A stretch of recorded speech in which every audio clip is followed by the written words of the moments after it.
Congress பேரியக்கத்தில் Balamurugan IRS அதிகாரியாக இருந்தவர் தன்னை காங்கிரஸ் பேரியக்கத்தில் இன்று முதல் அர்ப்பணித்துக் கொண்டிருக்கிறார். அவரை வருக வருக என காங்கிரஸ் பேரியக்கம் வரவேற்கிறது.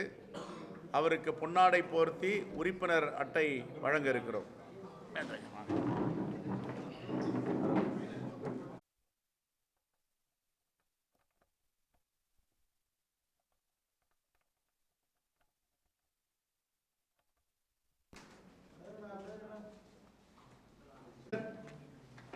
பெருந்தலைவர் காமராஜரை பற்றி கடவுளை கண்டேன் என்ற புத்தகத்தை எழுதியிருக்கிறார்.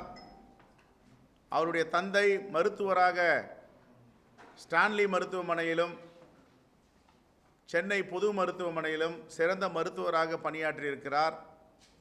பெருந்தலைவர் காமராஜர் அவர்களுக்கு மிகவும் நெருக்கமானவர். அவருடைய புதல்வர் தான் பாலமுருகன் அவர்கள், ஐஆர்எஸ் அதிகாரி. தன்னை காங்கிரஸ் பேரியக்கத்தில் அர்ப்பணித்துக் கொண்டு இனிவரும் காலங்களில் தமிழ்நாட்டு மக்களுக்காக காங்கிரஸ் பேரியக்கத்தின் மூலமாக பாடுபடுவேன் என்று தன்னை அர்ப்பணித்துக் கொண்டிருக்கிறார். அவரை காங்கிரஸ் பேரியக்கத்தின் சார்பாக வருக வருக என வரவேற்கிறோம். ஏற்கனவே சமூக சேவையில் சிறந்து செய்து கொண்டிருந்தவர். அம்மையார் நிர்மலா சீதாராமன் அவர்கள் நிதியமைச்சர், ஒன்றிய நிதியமைச்சர் நேற்று ஏஎன்ஐ செய்திக்கு ஒரு பேட்டி கொடுக்கிறார்.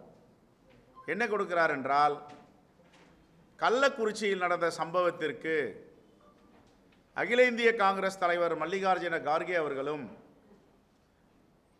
எங்கள் தலைவர் ராகுல் காந்தி அவர்களும் வாய் திறக்கவில்லை என்று ஒரு கேள்வியை எழுப்பியிருக்கிறார். எங்குதான் அரசியல் செய்ய வேண்டும் என்று நாகரிகம் இல்லாமல் இப்படிப்பட்ட அநாகரிகமான அரசியலை, மலிவான அரசியலை பாஜக இப்பொழுது கையில் எடுக்கிறது. எங்களுடைய தலைவர் ராகுல் காந்தி அவர்களும் அகில இந்திய தலைவர் மல்லிகார்ஜுன கார்கே அவர்களும் சம்பவ செய்தி கேட்டவுடன் தொலைபேசியில் தொடர்பு கொண்டு நேரடியாக அங்கு சென்று மருத்துவமனையில் உள்நோயாளியாக இருக்கின்ற பாதிக்கப்பட்டவர்களை பார்த்து ஆறுதல் கூறி அவர்களுக்கு வேண்டிய மருத்துவ உதவிகளை நீங்கள் செய்யுங்கள், இறந்து போனவர்களுடைய பிரேதங்களுக்கு இறுதி அஞ்சலி செலுத்தி அங்கே அடக்கம் செய்ய வரை இருந்துவிட்டு வாருங்கள் என்று 2 பேரும் என்னை அனுப்பி வைத்தார்கள். சம்பவம் நடந்தது காலையில். 4 மணி நேரத்தில் நேரடியாக கள்ளக்குறிச்சிக்கு நானும் எங்களுடைய சட்டமன்ற கட்சி தலைவர், உறுப்பினர்கள் அனைவரும் சென்றோம். அங்கே எல்லாத்தையும் முடித்துவிட்டு கடைசியாக எங்கள் தலைவர் ராகுல் காந்தியும் மல்லிகார்ஜுன கார்கே அவர்களும் அந்த குழந்தைகளின் படிப்பு செலவை காங்கிரஸ் பேரியக்கம் ஏற்றுக்கொள்ளும் என்று நீங்கள் அறிவிப்பு செய்யுங்கள் என்று சொன்னார்கள். ஏறக்குறைய 45 பேருக்கு மேல் அன்றைய தினம் இருந்திருந்தார்கள். நாங்கள் அந்த இடத்திலே பத்திரிகையாளரை சந்தித்து கள்ளக்குறிச்சி மருத்துவமனை அருகில் முதல் முறையாக காங்கிரஸ் பேரியக்கம் இறந்தவருடைய குழந்தைகளின் கல்வி செலவை ஏற்கும் என்று அறிவிப்பு செய்தோம். இது இப்படி இருக்கையில் புதுடெல்லியில் இருக்கின்ற தலைவர்கள் வாய் திறக்கவில்லை என்று பிணத்தின் மீதும் மலிவான அரசியல் செய்வதை பாஜக தலைவர்கள் தவிர்க்க வேண்டும். என்ன அவ்வளவு பெரிய கருணை கள்ளக்குறிச்சியில் இறந்த தலித் மக்கள் மீதும் மிகவும் பிற்படுத்தப்பட்ட மக்கள் மீதும் நிர்மலா சீதாராமனுக்கும் அவர் தலைவர்களுக்கும் நடைமுறையில் காட்ட வேண்டும். வெளிவு நிலை பக்கம் பாஜக இருக்கிறதா இல்லையா என்பதை. ஓரவஞ்சனை செய்வது, அரசியல் அதிகாரத்தை தட்டி பறிப்பது, இயற்கைக்கு எதிரான அரசியல் செய்வது பாஜகவுடைய வாடிக்கை. நாங்கள் கேட்கிறோம், ஜனநாயகத்தின் மீது பாஜகவிற்கு நம்பிக்கை இருந்தால் தற்காலிக நாடாளுமன்ற பேரவைத் தலைவராக யாரை நியமித்திருக்க வேண்டும்? 8 முறை நாடாளுமன்ற உறுப்பினராக இருந்த கேரள மாநிலத்தை சார்ந்த காங்கிரசுடைய நாடாளுமன்ற உறுப்பினர் கொடிக்குனில் சுரேஷ் அவர்கள்தான் இன்று மூத்த உறுப்பினர் நாடாளுமன்றத்தில். அவரை தான் தற்காலிக பேரவைத் தலைவராக அறிவித்து எல்லோருக்கும் பதவி பிரமாணம் செய்து வைத்திருக்க வேண்டும். ஆனால் மிகப்பெரிய தவறை, வரலாற்று ரீதியான தவறை பாஜக செய்திருக்கிறது. இரண்டாவது, 7 முறை நாடாளுமன்ற உறுப்பினராக உள்ளவர்கள் இருக்கிறார்கள். மகதாப் என்பவர் பாஜகவை சார்ந்தவர். சந்தப்பா என்பவரும் பாஜகவை சார்ந்தவர்கள். 7 முறை நாடாளுமன்ற உறுப்பினர்கள், 2 பேருமே பாஜகவை சார்ந்தவர்கள், 2 பேருமே தலித் சமூகத்தை சார்ந்தவர்கள். எதற்காக சந்தப்பாவை ஓரங்கட்டிவிட்டு மகதாப் என்பவருக்கு தற்காலிக பேரவைத் தலைவராக நாடாளுமன்றத்திற்கு நியமிக்க வேண்டும்? இங்கு சாதி அரசியல் பாஜக செய்கிறதா இல்லையா? மத அரசியல், சாதி அரசியல், உலகத்திலேயே பேர் போன கட்சி பாஜக. இவர்கள் போய் கள்ளக்குறிச்சியில் நடந்த சம்பவத்தை பற்றி வாய் திறப்பதற்கு என்ன அருகதை இருக்கிறது? இதை பத்திரிகை வாயிலாக கேட்கிறோம். இதற்கு நிர்மலா சீதாராமன் அவர்களும் பாஜக தலைவர்களும் பதில் சொல்ல வேண்டும்.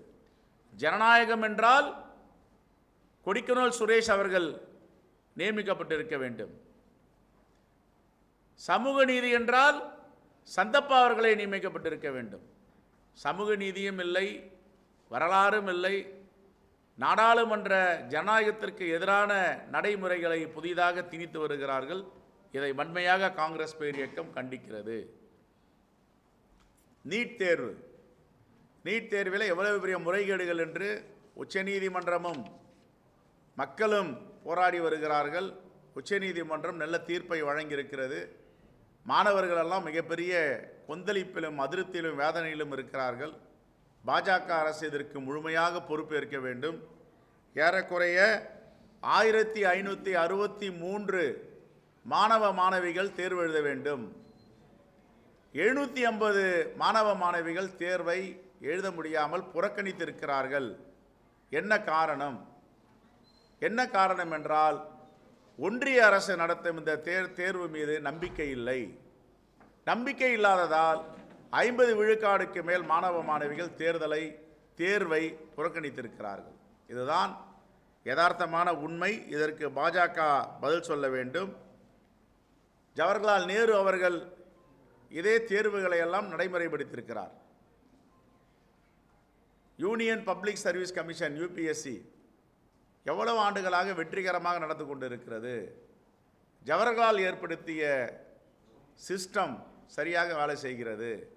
மோடியோடைய சிஸ்டம் ஊழலாக மாறியிருக்கிறது. இந்திய மாணவ மாணவிகளுக்கு எதிரான திட்டங்களை தீட்டி வருகிறார். பணம் உள்ளவர்களுக்கு நீட் தேர்வில் தேர்ச்சி பெறுவதற்கு வாய்ப்பு இருக்கிறது. அது ஒரு பக்கம் கையூட்டாகவும் மாறுகிறது. இன்னொரு பக்கம் யாரெல்லாம் இதற்கு சிறப்பு வகுப்பு எடுத்துக்கிறார்களோ அந்த கல்வி நிறுவனங்களுக்கு பணம் போய் சேர்கிறது. அங்கே மிகப்பெரிய ஆள் மாறாட்டம், வினாத்தாள் கசிவு, அதிகமாக மதிப்பெண், இப்படிப்பட்ட இர்ரெகுலாரிட்டி தொடர்ந்து நடந்து வருகிறது. இதை வன்மையாக காங்கிரஸ் பேர் இயக்கம் கண்டிக்கிறது.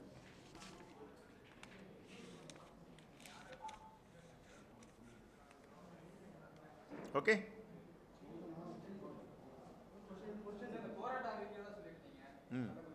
என்ன ரொம்ப அக்கறை உங்களுக்கு? நிர்மலா சீதாராமன் மாதிரி போராட்டம்ன்றீங்க. அறிவிப்பாங்க. நேற்றுக்கு தான் நீட்டு போராட்டம், நேற்றுக்கு முந்தைய தினம் முடிச்சிருக்கோம். நாளைக்கு மறுநாள் எங்களுடைய மேலாள் தலைவர் இளைய பெருமாளுடைய 100ஆண்டு விழா. தினமும் போராடி தான் இருக்கோம்.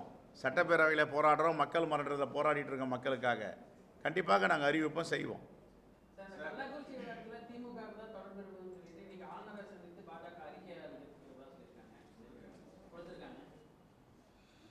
ஏங்க, ரொம்ப மலிவான அரசியல் பண்ணுறதில் இன்றைக்கி இந்தியாவிலேயே முதன்மை தலைவராக அண்ணாமலை இருக்கார். அவர் சூப்பரண்ட் ஆஃப் போலீஸ் மாவட்ட கண்காணிப்பாளர் மோகன்ராஜை பற்றி ஒரு பதிவு போட்டிருக்கார். என்ன போட்டிருக்காரு? ஆளுங்கட்சி நெருக்கடியால் அவர் விருப்ப ஓய்வு கொடுத்திருக்கிறார். அவர் எப்போ ஓய்வு பெற்றார்? ஜனவரி மாதமே அவர் வேலையிலிருந்து போயிட்டார். அவர் போயிட்டு பல மாதங்கள் ஆகுது. இப்போ அமெரிக்காவில் இருக்கார். அவருடைய பெண்ணுடைய பிரசவ உதவிக்காக அவரும் அவருடைய மனைவியும் அமெரிக்காவில் இருக்காங்க. அதுக்காக தான் காரணத்தையே சொல்லி விருப்ப ஓய்வு பெற்று போகிறார். உடனே அரசியல் நெருக்கடி, திமுக நெருக்கடி, அவர் விருப்ப ஓய்வு கொடுத்தாருன்னா அவர் எங்கே இருந்தார்? இங்கே இந்த சம்பவம் நடக்கும் போது அவர் மாவட்ட கண்காணிப்பாளராக இல்லை. அவரே ஒரு மறுப்பு பதிவு போட்டிருக்கார். இது தவறுங்க, இப்படிப்பட்ட மலிவான அரசியல் பண்ணக்கூடாது. நான் இந்த சம்பவம் நடக்கிறதுக்கு முன்னாடியே பல மாதங்களுக்கு முன்பு என்னுடைய பெண்ணுடைய பிரசவத்திற்காக உதவி செய்வதற்கு நானும் மனைவியும் அமெரிக்கா போவதற்காக விருப்ப ஓய்வை பெற்று நான் அமைதியாக வாழ்ந்து கொண்டிருக்கிறேன்.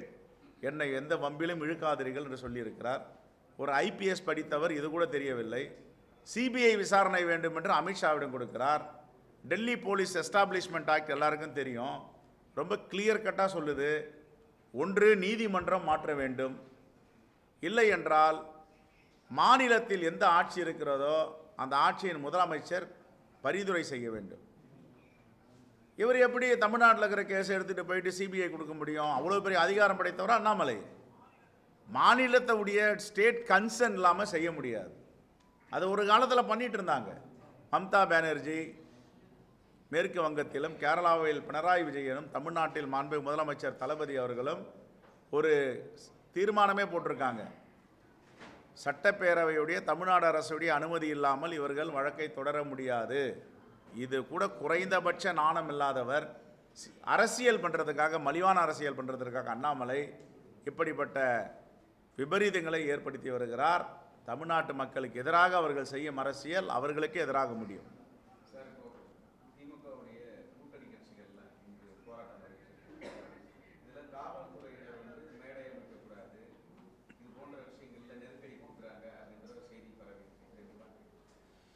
இல்லை, இது அவருடைய தார்மீக உரிமை போராடுவது. அனுமதி அளிப்பது காவல்துறையுடைய பெர்வியூ, அவங்க தான் பண்ணணும். அவங்களுடைய பர்வியில் அனுமதிச்சா அனுமதி இப்போ எவ்வளோ போராட்டத்துக்கு அனுமதி அளிச்சிருக்காங்க? அனுமதி மீறி தான் நாங்கள் போராட்டம் பண்ணியிருக்கோம், வழக்குகள் போட்டிருக்காங்க.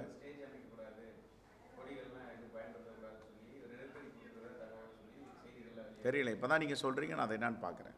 பார்த்துட்டு தேவைப்பட்டால் சட்டப்பேரவையிலே பேசுவேன் தோழமை கட்சிக்காக.